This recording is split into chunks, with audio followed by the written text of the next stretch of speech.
I think so. I think so. Yeah. They didn't seem to have any issues with all together.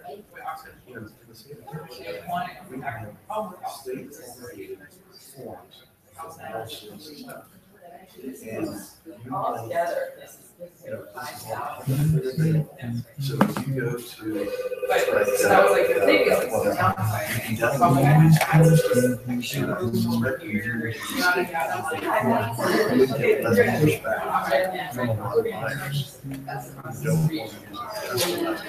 Oh, that made my first real different. It didn't look anything like that. they're used to seeing. I'm here. Awesome. Then we can definitely get started. Oh.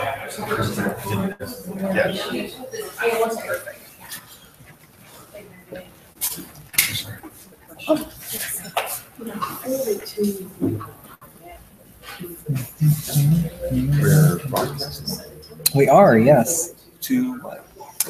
So we stream them live on YouTube just so people can watch on Backagent or on Facebook. Nice. Like Robert Zahn always watches, our agent in Galveston may be watching right now. Hi, Robert. And then that puts them on YouTube on like our little training channel. Okay. To have in the future, you know. Cool. So we've been recording for 2 years. So if there's now. anything, if I have the channel, so there's, Yeah. or just know what it is, I can look it up. So it feeds into Backagent. So if you go to Backagent, go to like the learn section, and then video training. All of our videos are on there. Okay. And some of them have like little, recaps in the body, and then we always put the topic covered in the subject, or what is that called, the title. Okay, now we can really get started. Okay, cool. It's gonna be a focus for the next few weeks. Because she's here. That's right. So we're just going to pass out the presentation. So what we're going to talk about today is what I'm calling prep your step, and this is the buyer version of it. As many of you, even if you haven't watched, you've probably seen parts of like Dancing with the Stars. And in that, if you're watching it, a lot of people you go to, really you want to watch like people dancing. But if you even just surfing through the channels, often you see them in rehearsals, in practice, or whatever, because they have to prep their step. They have to know how to anticipate where their dance partner is going to be, or whatever. And we're going to do a little bit of that today. Is kind of what we're going to talk about. So you'll see in my presentation, I have an analogy toward dancing or try not to take them on steps. I like that. So, and basically it's just really, the second slide is prep each step so you don't stumble. I found a little, hey Aaron, can you go to the second slide? Thank you. I borrowed this from Pinterest. It just has a little, talks about the various different steps. I'm not going to spend a lot of time on that. And I'm not going to spend a lot of time talking about what the steps are to get to a closing. We're all experienced agents here. We know how to get there. We know what the process is. What I'm really going to spend time on is talking about overcoming those hurdles and those obstacles and trying to overcome them before you ever get to them so that you're better set up. And so one of the first things I always do, I know a number of you guys do it, I see you being in the conference rooms every year or whatever else, is a kind of meet and greet. Maybe you've met somebody in an open house, you've got a referral, you've got a floor time lead. There's some key things you can kind of talk about in that process. It may be what the market is. Is it a buyer's market? Is it a seller's market? Because you want to get those buyers prepared, especially if it's a seller's market. Get those buyers prepared if they're going to need to move fast. You want to get them prepared for that. And maybe just talk about some of the key things in the marketplace and jargon that you're going to use. You're going to send them something that's going to have days on market on their DOM. Kind of maybe talk through some of those things are. So just outline your steps, let them know how quick on their feet that they need to be. Because we've all run into this where you take them out, they take a look at a house, they're like, oh, this is just such a great house, I really love this. And then they want to spend the night talking about it. And you tell them, no, you really need to move fast. And then they don't. And then the house is gone. And then they're devastated. So they don't always believe this. But if you set them up ahead of time, it helps you get to that way. When you get into the showings, my next phrase is, page 5, actually, showing me the way. Showing me the way, one of the things I discovered is by asking a lot of questions, by listening to what they're saying, and not just listening to talk, but listening to really hear, and maybe hear as much of what they're not saying as what they are saying, and trying to discover what's daunting to them. Is it the buying process in the first place? I'll page 5. What's daunting to them? Is it the buying process? Is it going to spend a whole lot of money? I've had success with buyers talking them through it and saying, look, I know you're looking for a $700,000 house. You don't have to spend $700,000 today. You might have to spend $300 today or $400 today to get it under contract. And you might not even have to spend that because if you just make an offer, it's going to cost you a dime. And I also tell them there are very few guarantees in real estate, but one thing is for sure, if you don't make an offer, you're never going to get the house. It's just not going to happen. It's just not going to happen. And so so sometimes I like to break it down into little parts so that you tell them, hey, yeah, you're going to have to commit to $700,000 in order to get the house, but all you have to commit to today is maybe $300 or $400. I also sometimes kind of describe the buying process as like dating. I don't know how the Tinder thing works where you swipe left or right to say yay or nay, but whichever way is nay, you gotta swipe. Just like with pictures, when you look at the listings, whatever, you gotta swipe left quite a bit before you actually decide that you might want to go spend time with a house. And so if you just kind of talk about that and really just ask them different kinds of questions about what's daunting to them. Ann Spasaki's had some clients recently, and part of their hesitation about the whole thing was one, selling a house that they had, but two was that they found a house that they loved, but they wanted to do so many updates to it, but they really only wanted to own it for such a short period of time. And so the daunting thing was making a big leap and trying to keep themselves from spending so much money that when in 5 years, they might not be able to sell that house. So it really ended up being that not the right house. Go back to the drawing. On the next slide, I also have kind of a show me the way that's talking about, is it a diamond in the rough or is it just rough? I tell my clients all the time, hey, you're free to do the hokey pokey. If we walk into a house and you don't see it, it's not there, feel free to just turn ourselves right around and get on back out of it. It was one of the best things Bill did for me when he was my agent before I became one. There were a number of times when we walked into houses and we looked in and I'm like, kind of looking and he goes, look, he goes, if we've seen enough of this, let's just get out of here. I mean, we weren't like 2 steps into the house. And there are some things that are diamonds in the rough, and you might tell your client, hey, I previewed this, you really want to, let's get into the back, I want to show you some of the things that it could be. But you also have to do permission, like I said, to do the hokey pokey. You can also tell them, sometimes they get really, really frustrated. And I set this up in the beginning, the meet and greet, and then I reinforce it when we're doing when we're out doing it, the showings and stuff. And that is that there's crap at every price range. If you're working with folks that are looking at $500,000 houses, they're going to see a lot of crap. They're going to see some that's not that bad of crap, that's really tiny, some that's big crap, big and full of crap, and then they're going to see something in between. So they can get frustrated and tired if you don't remind them that. So they think, oh, I just need to step up to $600,000. And they think, and if they can't, then they think, okay, I'm just not going to buy anything until I save my money and I can get $600,000. And what you may have to really know is that, hey, there's crap at $600,000. I mean, there are parts of town where you got to spend $600,000, $700,000, $800,000 to buy the dirt.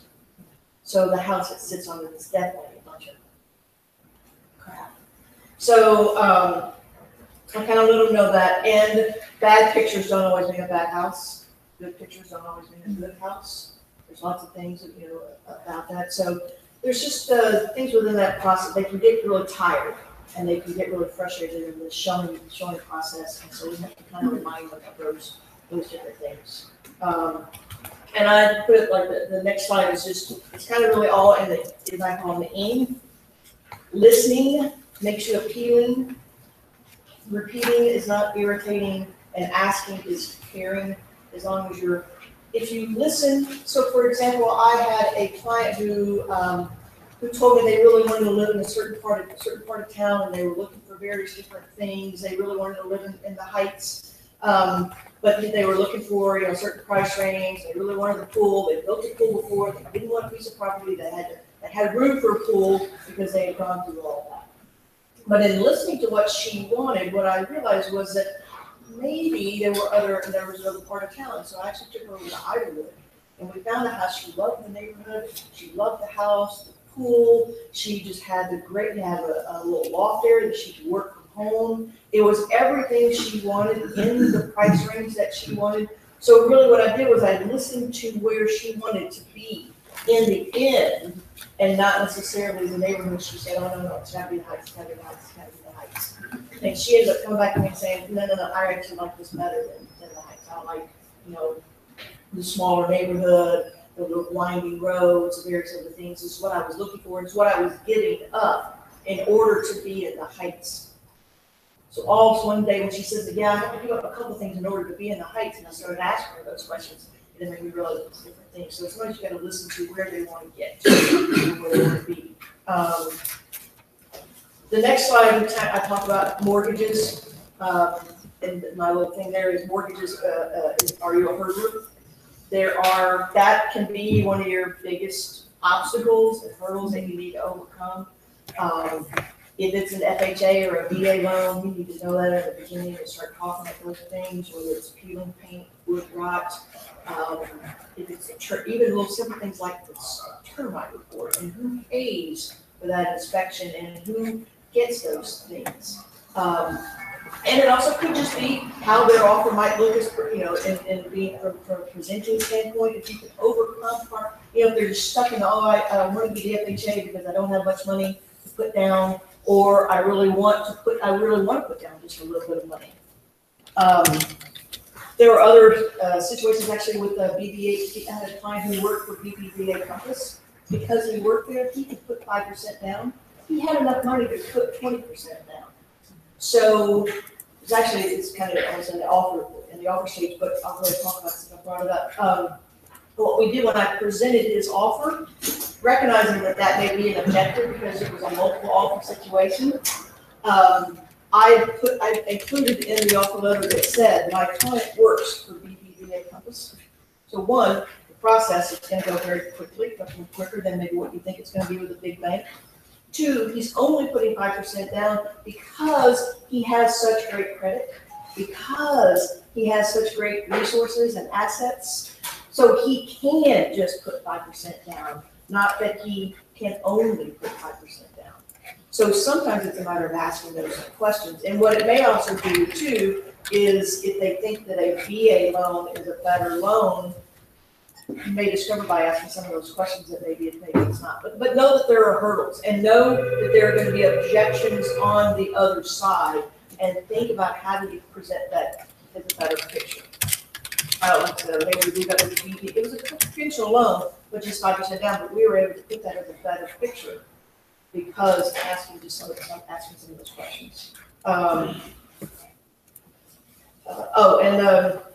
As we all know, appraisers can cause a misstep, especially in VA and FHA loans, especially in VA loans. I mean, those folks are very, very protective of those debts. And so they feel it's their responsibility to make sure that they're not getting shafted. And sometimes in the opinion of the appraiser, they're the only one who's looking out for that debt. Or they and the mortgage company are the only one, which means they don't think we are.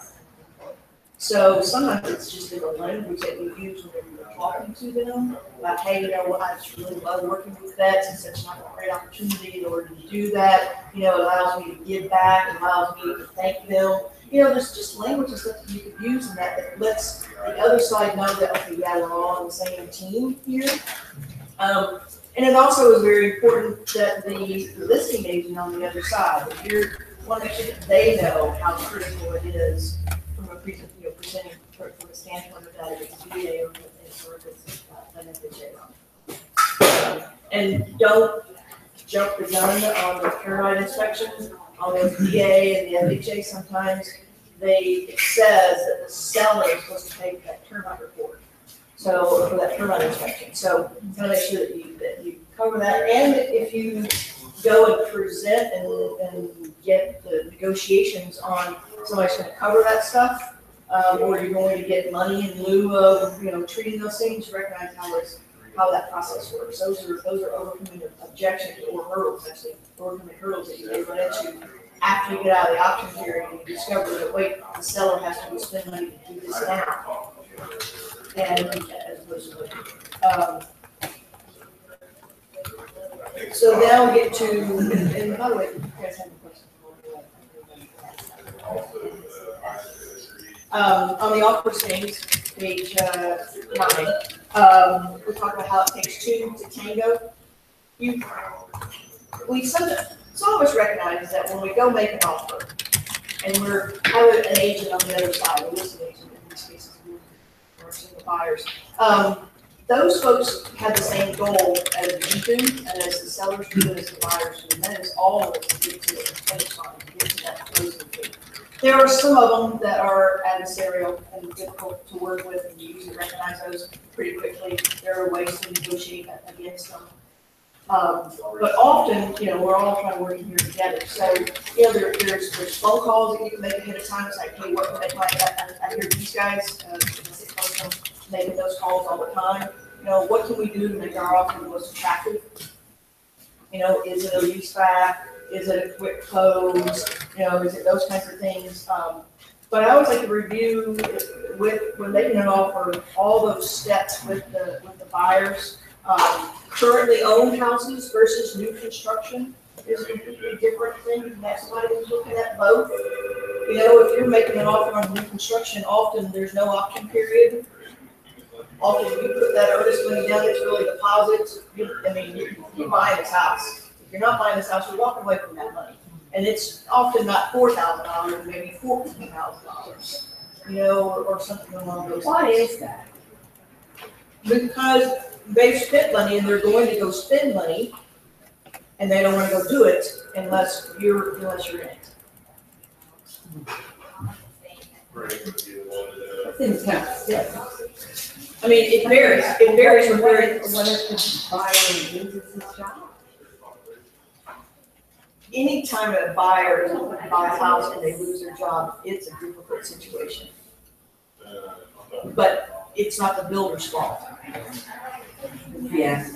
It's the company. It's the economy. It's various other things, but it's not the builder's fault that they lost their job. It's not the seller's fault. Or do you ask the builder, hey, look, different builders are gonna respond in different ways. I've heard of builders giving back those deposits in certain situations. I've heard others that are like, sorry that happened to you. It really stinks. But you signed the papers. But it's a conversation you need to have with your buyers before you ever go start looking at new construction. Because if you spend a lot of time going in a lot of houses that don't have any AC in them, because they're not finished yet, if you've gotten a lot of shoes ruined, if you traced in and out a whole lot of new construction, and you get ready to finally find something, and you get ready to make an offer on it, and find out the buyer's like scared half to death because now they have to put this money down, and they didn't know about it, you may have lost a buyer. You may not have just lost the new construction. You may have lost a buyer because the trust factor may not be there. It's not necessarily your fault, and I'm looking at you because you asked. It's not necessarily your fault, but it kind of is because you didn't prepare them for that. So if you're looking at, houses that are currently owned versus new construction, there's a different conversation you need to have with people. And if they're looking at both, you should have both of those things. You talk about the pros and the cons and the commitments that come with one of those things. Well, I can see if he had made changes, along the way, and that money had been invested in that buyer. I can understand that totally. It's just that money sitting there, $14,000, and 2 days later, he's been transferred to Chicago. In that case, it may be fine. It's that case, it may be fine, and it may not. It's all, it's really, just like, you know, in dealing with presenting, you know, all the offers are has to be presented over the years. Sometimes you have, it's like, I win with this every single time, and then you present it to somebody, and they're like, yeah, no, we don't want to do that. So it really can just depend, but you need to tell your buyer what those commitments, and what those risks, and what those circumstances are, so that they're prepared for that, so it's not such a surprise, that they've thought it over.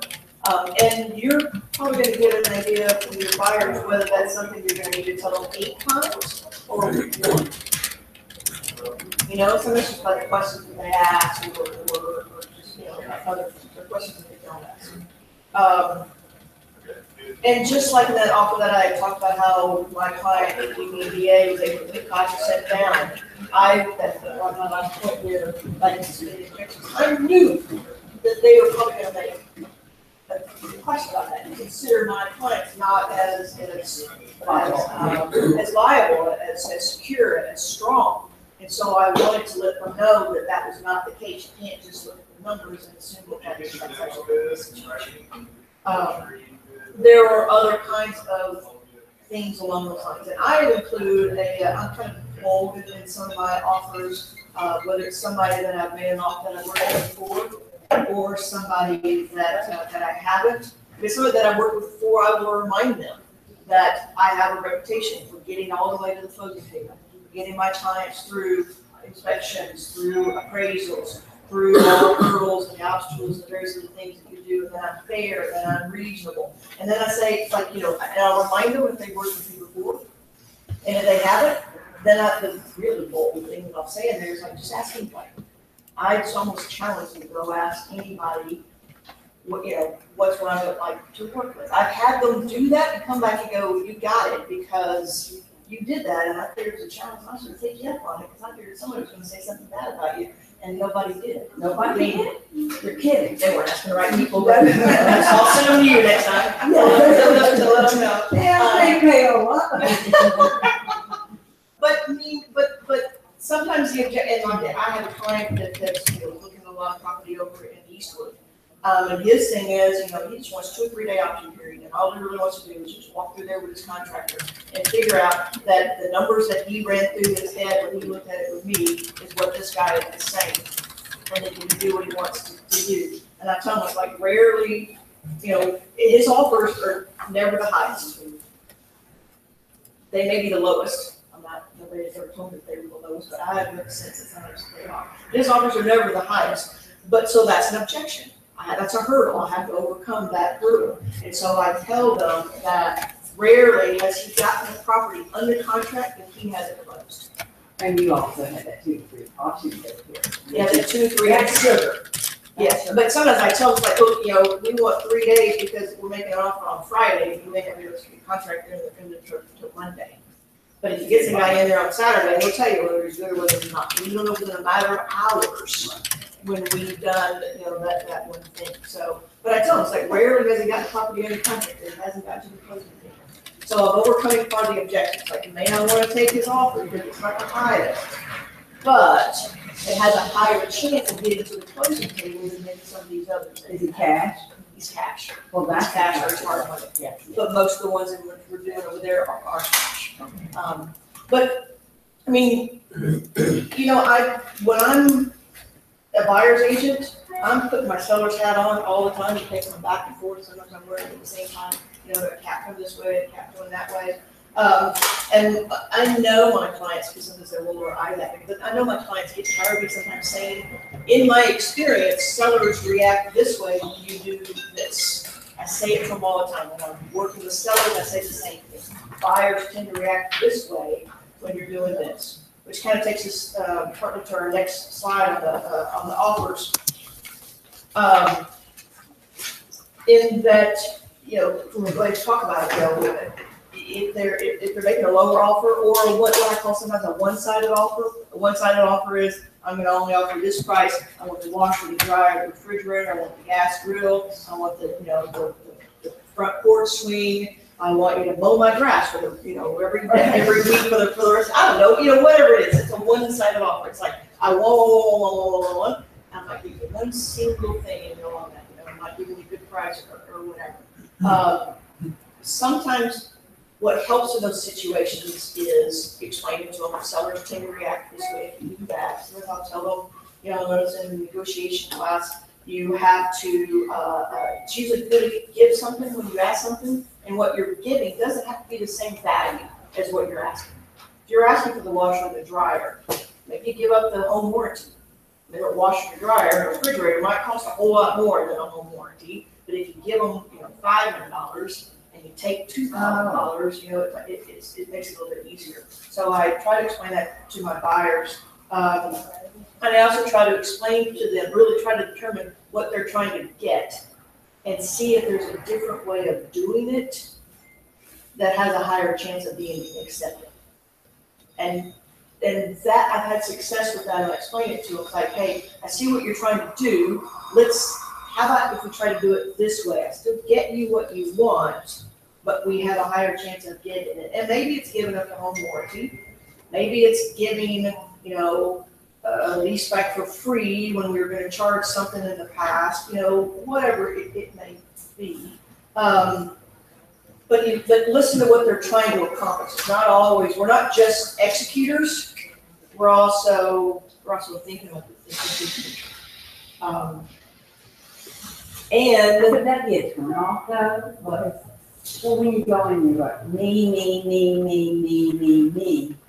I kind of be turned off. And that's what I tell them. Lower offers. We're all pretty much to tell them, hey, if you got a house listed at 700 and you're going to offer 550, you probably got a low chance of doing that. But if you offer 550 and you want the washer, dryer, the refrigerator, the lawn mowed, you know, the car waxed, all that kind of stuff. Yeah, you got a lower chance of doing it. So, you know, where are we going with this? You know, what's more important to you?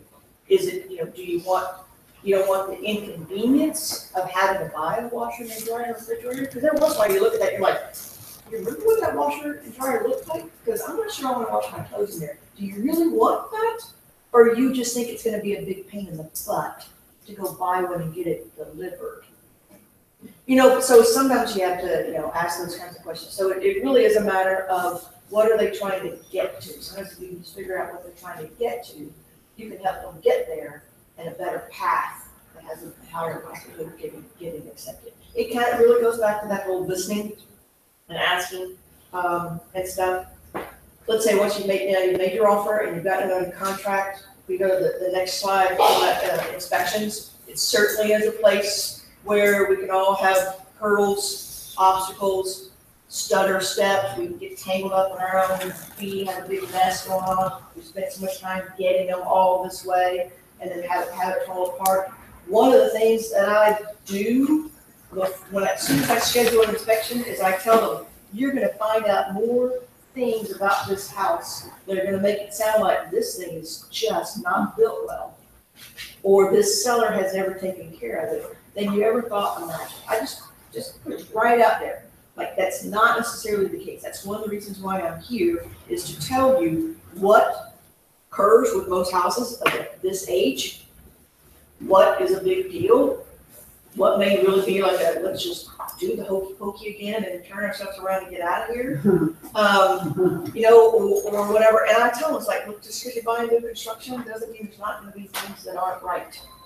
You know, the AC is going to be put in backwards. The hot water and the cold water are going to be, you know, backwards in the jacuzzi tub. That's going to be a big deal to get to. You're going to do so I tell them that. I tell them there's going to be so many more things than you could ever imagine. It doesn't mean they're not taking care of the house. A number of them may be a big surprise to the seller or to the builder. If you set them, you have to start with that conversation. You know, and the whole, don't let that hydrostatic test throw you off your course, throw you off your rhythm. And talk about it in advance. Talk about, because sometimes there are some inspectors that just wake up in the morning and they know they're going to say something about hydrostatic tests every single inspection that they do, new construction or old. Should they do one in new construction? Probably not. But should they run a camera down the line? Maybe, because some of those contractors put crap in those plumbing lines because it's easier to stick it in there. Or it was, because some of the subs don't respect the other subs, so the electricians may not like the plumbers. So they may do something, maybe that's just more trash. You never can tell what it may be. But don't let the hydrostatic test trip you up. Know that it just one of those things are. You order like that's on that all the time. You know, it just depends. It just depends. And sometimes I like to start with the camera. And then sometimes they like to start with the hydrostatic test. But in my experience, what I found is if you do the hydrostatic test, what it will tell you is whether you might have a leak or if you don't. If you don't have a leak, easy, you're done. If you do, guess what you're gonna do next? You're gonna run the camera down the line. So I'm gonna How start do you with the camera. determine you have a leak if you haven't done a test? If you run a camera down the line and Well, there so- are roots in there, you know, if there's little pinhole leaks, you may not see those. If you have a 50-something-year-old house, then I might do it, but I usually often start with the camera. Because if they tell me, hey, this area over here is looking pretty good, let's say you have two systems, let's say you got the master bath, the bathrooms are on one side of the house, and the kitchen's on the other, so you got two systems. That's two hydrostatic tests, that's two cameras. I run them on this side and they go, you know, it's in pretty good shape, I'm not really concerned about that, but this one over here's got something I can't get through it, then I might run a hydrostatic. So if you've got your old house, you probably in all intents and purposes, always do a hydrostatic. I never like to say always, Oh, because if I have an old house, I may not have old plumbing. But I like to ask those questions, and I like to be prepared to do to at least run a camera down there. So often, if I'm doing a house in Oak Forest or somewhere like that, and I may call, when I have the inspection done, I may also go ahead and call a plumbing company and get arrangements to have a camera run down there, because I don't want to find out, I'm doing an inspection on Tuesday, that they recommend that, and I can't get that guy out until the following Monday, and my option period expires on Friday. I haven't done my due diligence for my client by trying to coordinate that. So I may have that camera either the same day or the next day, so I can cancel it if I don't need it. But there are things like hydrostatic tests, there are things like roofs. I mean, you know, if you drive by and you take a look at the house and the roof doesn't look all that great, or you think maybe there's an overlay on there and you're not sure, it might behoove you to go ahead and order a roofing fix. You and I talked the other day about that high rise, and your client was concerned about the time period of the option period.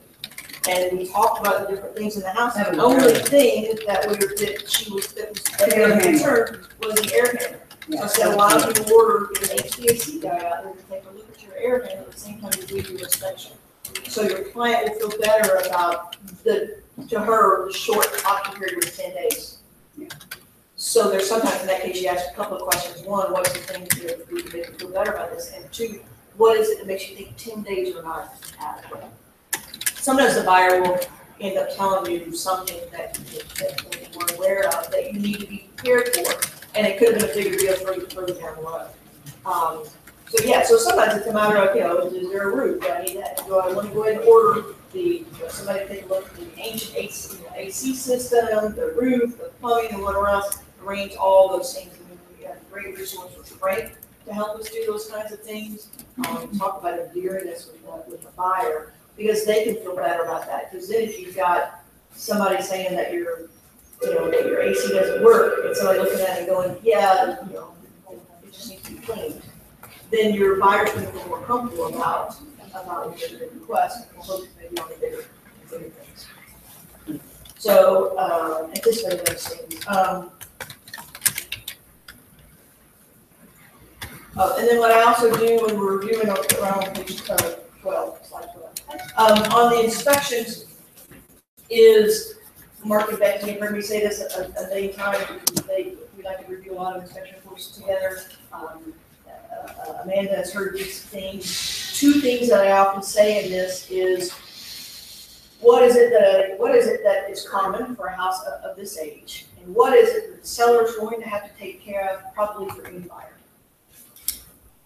Because those are the things you have a higher likelihood of getting than, you know, if it's like, I want to put a sprinkler system in. Well, there's not a sprinkler system, or they've got one that's working, you just want to do one, that's probably not gonna have to do that for any buyer. There's some logic that doesn't work for any buyers, and so you have to just go ask whatever it is that they want. But there are a number of them that it does, and so those are the two statements that I say over and over again. And I tell them when we order the inspection, I tell them when we're doing the walkthrough, I tell them when we're reviewing the inspection, I tell them later on when we're negotiating about it.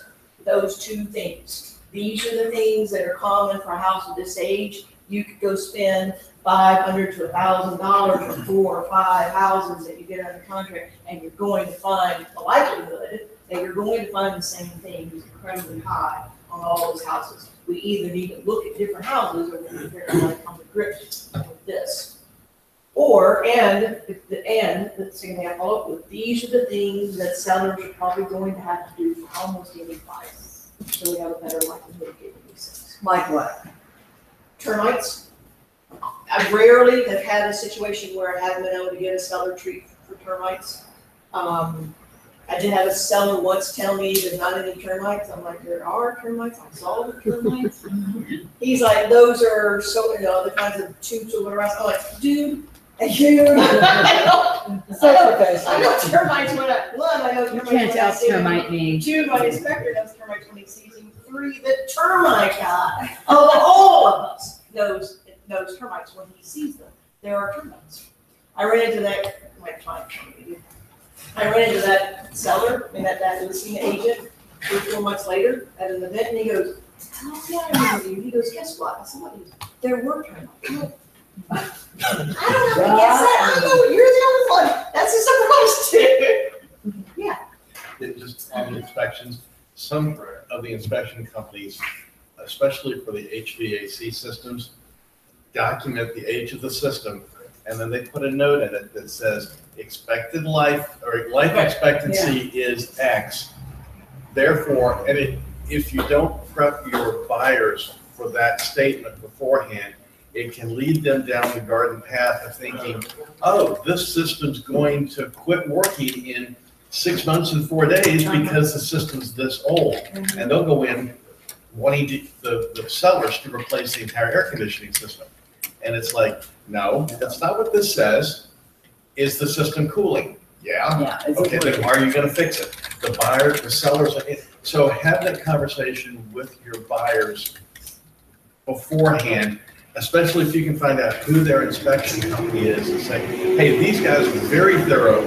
They're thorough to the point of, and I don't want you to be misled by this. Expect to see this kind of statement so that, but know that most sellers are not going to replace heater or water heater or whatever based upon the expected life expectancy of that type of system if you're close to the end. It's probably not going to happen. So have that conversation ahead of time to kind of head off that big fit and discussion later. Right. Well, and you can also, I also talk about things like what you can do to help extend that life. When I bought my first house over in Oak Forest, they said your AC has a limited life expectancy is X. 15 years later, when I sold that house, that AC was still there. Something like now I had to replace the outside condenser unit, but the unit in the attic was fine. What did I do? I had that thing serviced every single year. I didn't skip a step. I had to wait for it to get just slightly warm for me to get in there and service that thing. I did the same thing with the heater. How long did the compressor last? How long did it last? It lasted probably 8 or 9 years into it. Oftentimes I learned this one late August night. The guy came, no, seriously, it was 900 degrees out, and he came over and turned the hose on that thing, and all this black dirt. Oh, yeah. And it worked. You didn't have to do anything, so bathe your compressor. And that's one of the things That's that a big they deal. do. That's one of the things that they do when they service it is they clean it. And I asked one of the guys once about that. And he said, yeah, you can do it once a month if you wanted to. Just get your hose out there and just spray that thing down. Yeah. I have a lot of there's a path along where my AC is now. And so there's some dirt and stuff over there when I, close to the lawnmower close to it. So I tend to, spray my thing down a little bit more often because I know that there's dirt and stuff that gets into it. Another thing to your point is that, that I talk about when I both, make a request from a standpoint from my buyer's behalf, and when I talk to my buyer, when I make a request, I say something about my buyer has a reasonable expectation that this should be operational, that this should be performing its intended function. If it's the AC system, you know, if it's not cooling very well, like my buyer has a reasonable expectation that this should be performing at, at a good level or whatever. And so, and I try not to say because you didn't disclose it, it wasn't. I don't want to point any fingers, but I try to talk about how I'm reasonable, my buyer's being reasonable. This is not, out of the realm of that, unreasonableness or whatever. And what I also talk to my buyers about, though, is that do you have a reasonable expectation that this should be replaced? They didn't present it as having a brand new AC system. You know the age of the house. And some of them, what I might say, let's say it's not cooling properly, but it's like, okay, you don't have a reasonable expectation that they're going to give you a brand new system because they didn't market their house for having a brand new AC system. So let's go ask for a portion of the price of that. If it's going to cost $6,000 to get it replaced, let's go ask for $4,000, slightly less than half, or slightly more than half.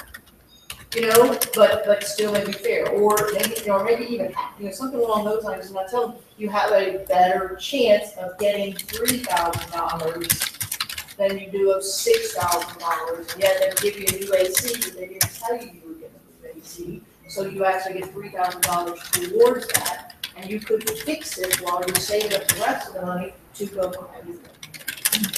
So that whole reasonable expectation thing I use quite a bit on both my client and also on the other side. And some of my best clients will tell you I negotiate as much with them as I do with the other side. You're really negotiating all of the processes with everyone. I had a client once that I was pushing pretty hard on some stuff. It was a seller in this case, and just really didn't want to agree to some things that I thought the buyer could be pretty fair and ask me about. And I was pushing pretty hard on it. And then we got off the phone, and then I started, and then I called right back and I said, when I push as hard as I was just pushing you, I pushed the other side 3 times as hard. I pushed them 3 times as hard. So, and sometimes you have to remind that too. Or any of your clients. Like, I know I was pushing you, I was working you really hard, I was pushing you really hard on this. And I know when we hung the phone, you probably called me some really pretty dirty names, and that's cool. I get called those things all the time. Sometimes it's after somebody hangs the phone, sometimes it's before they hang the phone. That's what I'm here for. But just know that I'm working the other side 3 times as hard as I'm working you. So if you don't like how I'm negotiating with you, you think I need to be tough, recognize the other side is really not getting anything better. And that made her feel better about the issue. You know what? I know that I really feel right, and I know you're trying to do the best. And it makes sense. See, I don't have a spine to push my body. I don't. So how do you? I don't. How do you? Why are you pushing? Tell me. Help She was an attorney. Oh. She was pushing first. Okay. She was an attorney and What kind of arrived at negotiations. But what I did went on her side and no. What I did was 2 things. One, I just showed her, hey, this is reasonable. Here's my thing you should do. And then I reminded her. These are on my last slide. I reminded her of where she wanted to get. I'm like, do you want to keep this house? Or do you want to win. to get to the house that you're building? Do you want to keep this house? Do you want to own 2 houses? Or do you want to get the thing? Because if you want to keep this house, or if you no longer want to be in this contract, I can get you out of this contract. Oh, you're talking, she was your seller. She was my seller. So She was my seller. But she's been my buyer too.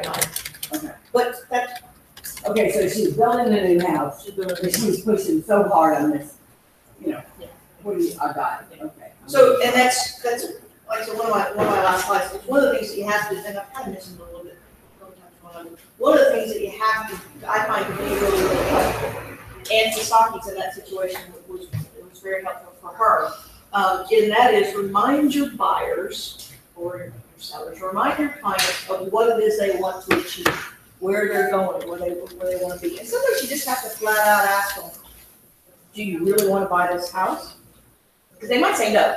They might have been giving you all kinds of objections, or all kinds of hurdles, or all kinds of things that you want them to do. No, and really what they want to do was figure out a way to get out of it without actually saying get out of it. So sometimes you have to get permission in order to do that. 13.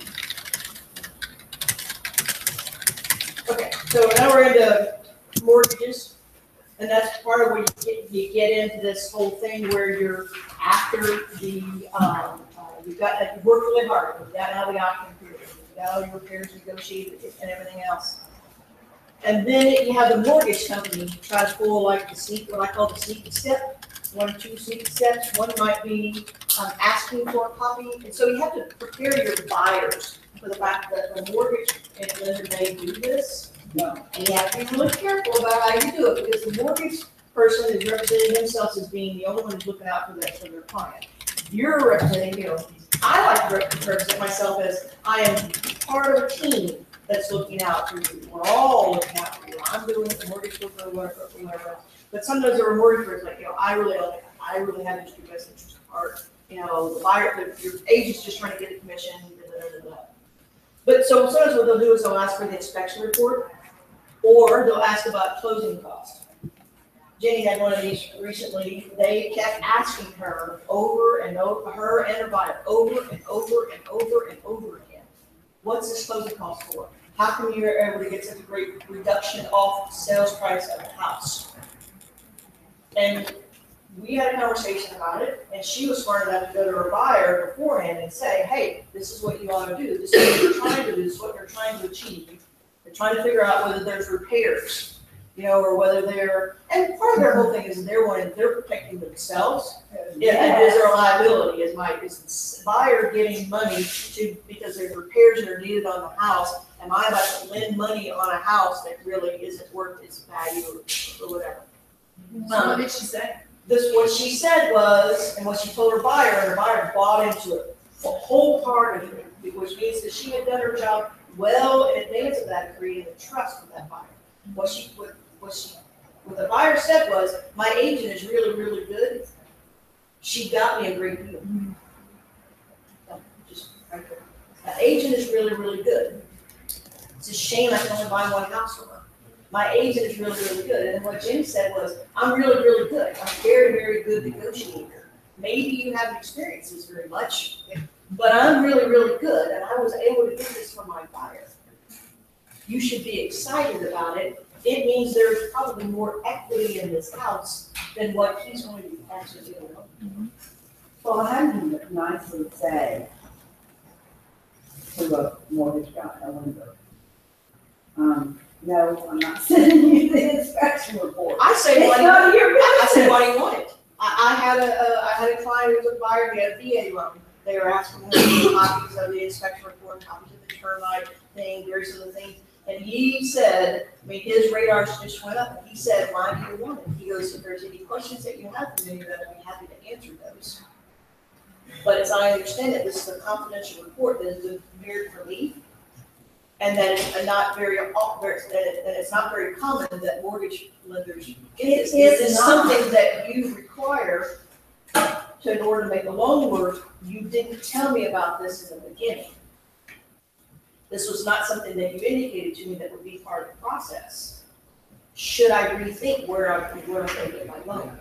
Those are the things that the buyer can. And then what you're doing is you're putting him also on the defensive, as opposed to strengthening step forward. Well, And then the thing is, immediately, they're not required to provide. I know they're not. And guess what my buyer ended up doing? She said, I'm sending the report. I said, you're not buying the house. And some are gonna do it, some of them are going to do it, and it's gonna Well, be I'll fine, never do so that. that one's gonna be fine, but some of them are gonna do it, and some of them are gonna do it, and then it's gonna just blow up on them, It did. and they're gonna be really frustrated. So, so those are some of the things that you need to know about it, those are some of the things that you need to tell your buyer about early on in the process. You don't wanna find out 30 minutes after they've sent it, and they call you and go, I have done something stupid. Yeah. Yeah. But it's too late to do anything about that. Also, the whole survey thing. Don't let the mortgage company or even the title company act like they're doing the best for their buyer and saying, well, let's just use let's just use the old survey. You don't have to use, it's like, yeah. And I've told my buyer, early on, in the meet and greet, while we're looking at a house, during the option period, there's some things, how important it is for them to buy a survey. So by the time the mortgage company says, well, can we just get a copy of the old one? All of a sudden they're like, well, why would I want to use the old one? Does that protect me from future things or whatever else? And I've had conversations with mortgage brokers. I bet if you ask half whether or not the buyer should purchase a new survey, they say, yeah. See that from some of the other mortgage brokers that I refer a lot of things over to, they say, yeah, you taught me something on that. Yeah, that's pretty good. If you ask some of the title companies where I send a lot of my business, they'll say, yeah, the buyer can purchase a new survey. If they get a contract from one of us, and they may call and go, hey, this one doesn't say the buyer's gonna purchase a new survey. And I sent one over there recently, earlier this year, that said, we were gonna give them a thing. And I just told them, I said, we negotiated so hard on all these other kind of things. We had multiple offers. It was just a challenging situation. And I said, screw it, I'm just gonna buy a new survey.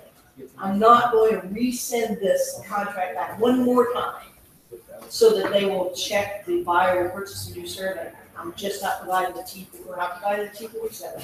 We're not signing any kind of affidavit. We're not providing any kind of thing. And it just says that we don't do all those things. We're buying a new survey, and I'm just taking it out of my commission. Why isn't the industry just getting rid of the T47 and all that affidavit? As far as I'm concerned, the industry has. Well, That's well, you notice in Bill's listings, buyers gonna be required to buy a new survey. Or a new survey is gonna be required. Yeah. And I think that's a good heads up. Oh, yeah. Absolutely. It is a good heads up. You It's want a to real do good it, heads you want to tell it from the seller, you want to talk to your buyer all the way about it, and the reasons Because why. it'll protect you from getting it. That's simple. That's right, it won't protect you if you don't. So, and early on in the meet and greet and other part of things, we talk about mortgages and whatever else, I talk about, we're using a local lender or a national lender, and we'll talk about some of the advantages and things of that, how if you extend your close date, how they may tell you they can close in 30 days because they know it's what you want to hear, but really it's gonna be 45. I talk about that too, and I go, if you're using Bank of America, don't you dare schedule your movers the day after the close, because there's no guarantee you're closing. It's like, well, give up my leasings. Well, then you should have picked a different lender. Like I just, there's different, other than, there's some things that make sense when we go to as we're talking about mortgage or we're talking about lenders, local or national. And then there's other ways of making it hit home with them that may have a bigger impact. It may just be a simple thing like don't schedule your mover the day after the close, because and certainly don't schedule it the day of the close, because if you're using Bank of America, I can't guarantee you we're gonna close on that day. I can't guarantee you we're gonna close on the next day or the next day. I mean, we're talking like, is it 2 more weeks? Is it whatever else? And sometimes when we're making an offer, I go, well, we gotta put a close date in of this, because I know you said that your lease ends here, and so I don't know if we can make an offer, if we can make this work. Because if you need to be out of your lease over here at the end of the month, we set the close on the 25th, and the close might get moved with this lender, you might be screwed. Are you prepared to stay another month if that's what it takes? So that's those are other ways of maybe getting some switches and stuff that you might want. And I've closed with some Bank of America posts that have been fine. I've closed with some BBVA and some Chase likelihood that you're gonna get one of those is smaller than it is, than if you're not, and that's what you're talking about. The other thing, on slide 15 now, is about insurance. I have to tell my buyers, go ahead and call out your insurance while you're in the option period. Because if you get them all out of the option period, and also they find out their insurance is gonna be, $1,800 for the year, and they thought it was gonna be $1,000, that's a big deal. That's a big deal. And also watch for potholes with your home insurance agents too. Sometimes they pull a sneaky step. They ask for a copy of the inspection report, or they want to know. Also, they start asking all kinds of questions like, how old is the wire? Does it have aluminum wire in here? Does it have this? Pay attention on the inspection report. I mean, on the sales disclosure, it says the roof has an overlay, or if you get that from the inspection report, because your buyer may not be able to get insurance if it has an overlay, because the overlay is higher, the higher chance that roof's going to blow off, and so they're going to have to pay for more money. So look at those things and have those discussions about the insurance. What's the insurance? Are you required to send them the inspection report? No. One of the key things to remember on that, and it says it right on any inspection report, this is a confidential report prepared for, a lot of inspectors still ask permission to send the inspection report to you, as the buyer's agent, and have permission from the buyer. And it's a confidential report. So sometimes you can just use that. It's like, well, the buyer can say, as I understand, this is a confidential report that's been shared specifically for me. If you have a question about this, I'd be happy to answer it. But I don't see the need to send you the entire report. Or, and so as you can say, or are you really just looking for an excuse not to give me a folder of insurance on my property? If you don't, I'm happy to go get a call, call somebody else and go see it like this. Again, try to put them on the fence. I did once, had a client who couldn't get insurance for whatever reason. And he ended up asking the sellers who they use, contacting their person and being, can you transfer this into my name? And that's how he made it work. Yeah. Because it was like, for some reason, and it wasn't that the house had a lot of weird issues, it was just that it was really close to Brisbane. There was a period of time a number of years ago when some of the big insurance companies stopped insuring houses over a certain age. Towards the end of the year, they reached their liability limit. And it was a big problem at the heights for like the last quarter of the year, because there were, I don't know, we don't call these people because they're not going to give you insurance. I haven't seen that happen in a really, really long time, but that's another reason to call, because if you can't get insurance, you can't buy a house, or if it's going to cost you $3,600 a year instead of $1,000 a year because of who you have to go get it from or whatever else, then you want to know that coming in. I did a sale of a house earlier this year, and the buyer came in and said, we can't get insurance on this house. I'm like, why? Because you have trees hanging over the house. Oh, please. What? And their insurance, and it was nationwide. Excuse me, it wasn't nationwide, it was, I'm thinking in a minute, it wasn't one of the two big ones. And anytime the tree hung over the house, A limb. they wanted it cut back, so there was no overlap of any structure. And I called Farmers, I called State Farm, I called Allstate, I called a bunch of companies. I said, is this common for you? And they go, are you kidding me? You cut down every house, you cut down every tree in Harris County with this. And so I finally called the underwriter. No, I called the company's headquarters in Chicago and got in touch with someone. And she said, by any chance, are you in Harris County, Texas? And I said, yes, I am. How did you know? And she said, because that is the only underwriter in the entire country for our company who insists on that. And he's a moron. And I said, what finally happened is, we went back to the buyer and said, change insurance companies. These guys are nuts. And he said, no, they've got the cheapest rates. And that's what I'm going to stay with them. You can't force me to change insurance companies. I'll cancel the contract. And at that point, we just said, we came to an agreement that we would pay a certain part and they would pay a certain part, and anything above, and they could take care of it themselves. But there's some strange underwriters who have weird stuff occasionally. But they don't want, I can tell you this, because they made me cut mine.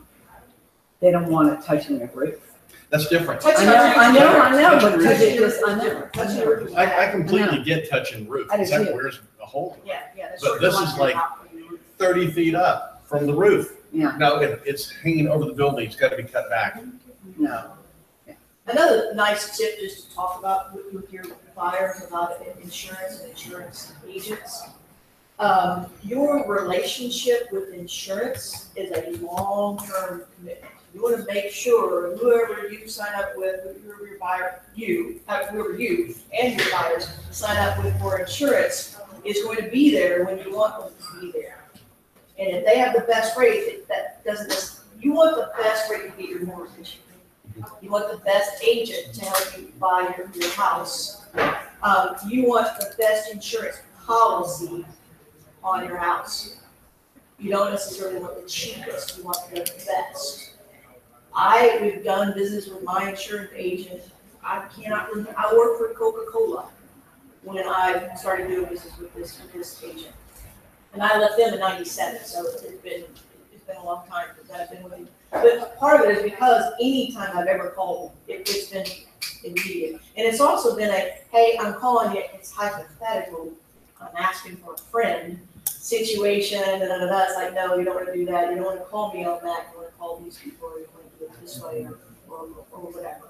And he also calls me and says, hey, I was looking at your policy. We got a new program coming in. I think I can save you $200 this year if you switch you over to this, and you actually have more coverage than what you had before. I mean, that's what I want. I want to be there when I have a problem, to be there when I have a problem, and to actually try to save you money. So sometimes it makes sense to have a conversation with them and say, I see where you're coming from and why you want the best rate. But if the best rate doesn't get you the best policy, you really actually are losing money.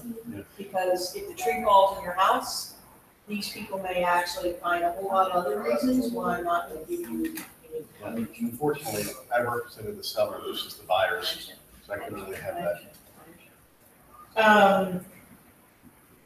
On appraisals, I know we're running to 11. I'm trying to wrap this up. On appraisals, it behooves you to have a conversation with your buyers on page 416.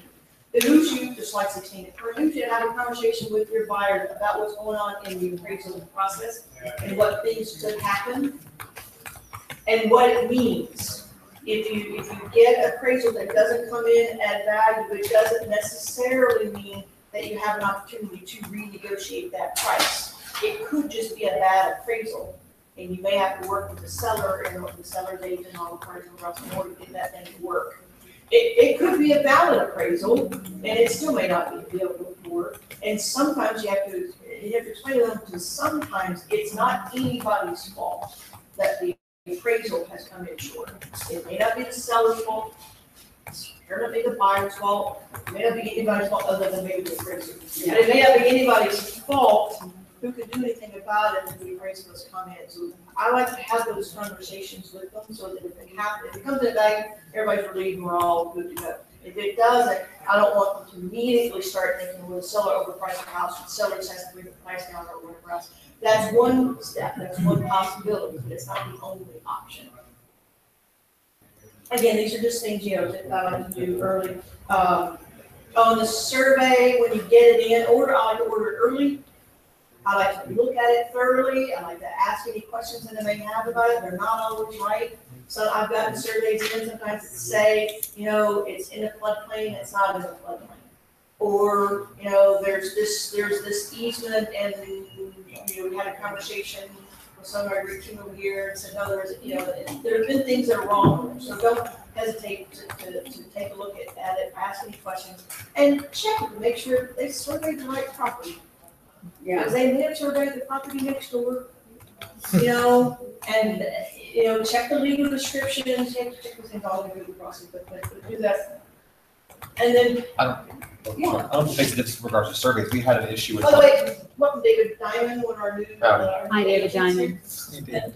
I don't make a difference, especially with survey companies here in the Heights. Sometimes the easements behind the houses have been abandoned. Mhm.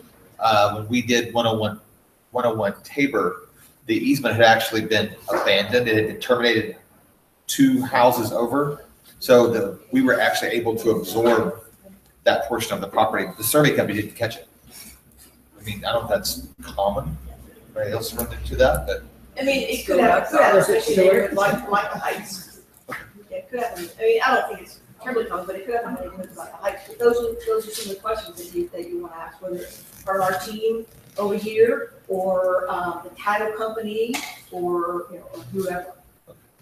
And you can, I mean, if you run up against a survey company that over and over again just doesn't quite get it right, or seems to be, you know, not that great, you could request a different survey company. You could have the, you know, the title company request a different survey company or whatever. We're almost done. Just this is not really necessarily an objection, but just kind of a like, well, it could be a hurdle. It could be a hurdle if you let it happen. Don't let your buyer wander off course. Wander off course. Height timetables we talked about a little bit about. Don't have them. Don't actually talk about not schedule the movers on the same day as they close. The close could get delayed. You know, whatever else. We all know that we run up against it. Tell them, don't make any big purchases before you do it. I mean, the lenders should tell them that. But don't go buy a car because they're all excited about this thing or because you got some, you know, closing cost contribution and now you have a down payment. Don't go buy a car or, you know, or whatever. Make sure that they switch those utilities. I mean, it's a little bitty tiny thing, but it can be huge if they're trying to move in and also they don't have any water. It's really their fault, but in the long run, they're going to want to figure that you. So. And don't I call it partly relax too much. You know, there's a slurry of activity going on, looking at houses, getting under contract, inspections, and then there's that lull. If there's things that they need to do, like schedule movers, utility companies, various other things that they get their cashiers to check. I had a client call me up once and say, I'm going to be late to the closing, you know, because in one of the early in the morning, oh, I'm not gonna be able to make it because I have to get a cashier's check from the bank lobby. I have to go inside. I'm like, what do you So little things. And there's the presentations that I sent you. You should be able to get to a link that I found for a video that Tom Perry did, and I found to be very, very good. I don't care if you ever work an expired in your life. The title of the video is how about working expired. I don't care if you ever work an expired in your life. Some people are going to work them and they're going to love them. Some people are never going to want to try. I don't care. I think you should still listen to it. I listen to this. I watched the video. I actually listened to the podcast first, and then I listened to the video, and I go back to it all the time. It's about 15 minutes or so, and what he talks about really is kind of overcoming some of those objections, or continue to get your folks moving in the right direction. And part of that may just be reminding them of why they're in this in the first place. One of the things he used on the expires was calling up sellers and saying, if I can get you, sometimes we just use software, they don't really know anymore. So he would ask them, like, if I could bring you a contract tomorrow at the price that was agreeable to you, you know, other terms that were agreeable to you or whatever else, where would you go? What was your plan? What were you going to do when you sell this house?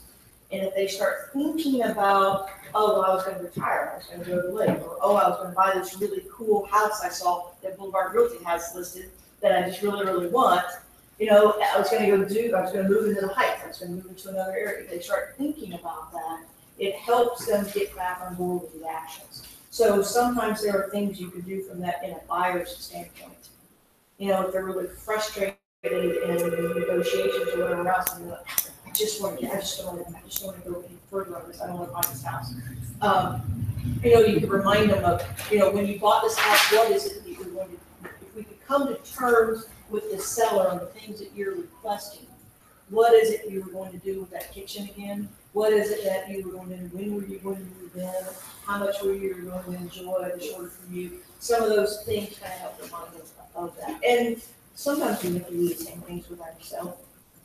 You have to remind yourself why we got into this. You know, there's some days I get up and they say, I really want to go in there. I'm like, yeah, I do want to go in there because I can put on, you know, I can dress more casual than I used to dress. I get to interact with a bunch of people. Who knows what questions are gonna come at me The today, highlights. you know. Eat when you want to I eat, don't- dress how you want to Dress dress, how you sleep wanna late dress, if you want to. I don't have to go into, I don't have to sit in a cubicle, and if I wanna leave the building, I don't have to tell 18 people or get permission to, you know, to do this or that, or, you know, or whatever. Downsides, get kicked around and punched in the gut.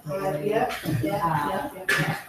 Or it might be sort of, you know, pick up a bunch of, Kings Hill, I get to pick up people all throughout the day. You guys come to me and ask me questions, and it's my privilege to help you, and help pick you back up, or re-encourage you, or get you to that next step, or whatever. And actually, I'll sometimes try to get better at doing this for you, maybe help you get frustrated, remind you of why you're in this, or what successes that you've had, and some of that kind of stuff. That's why I like to use some of the examples, you know, whether it was Jenny, or Anastakis, or Susan, or anybody else in some of these trainings, because it lets you know that other agents have done this, and it also kind of gives them a little kudos for, you know, getting through that and accomplishing those things. You're beat out. And getting beat up, but, you know, but that's the whole thing, about getting beat up, is you just gotta get back on that horse again. Any questions? This useful? Oh, yeah, this is good, Rhonda. Okay. We're gonna do sellers next week, Yeah, I wouldn't say it. not the scams. They're not any harder, they're just, and some of it's very similar, and some of it's completely different. Okay, thank you guys for your. Well done. Thank you.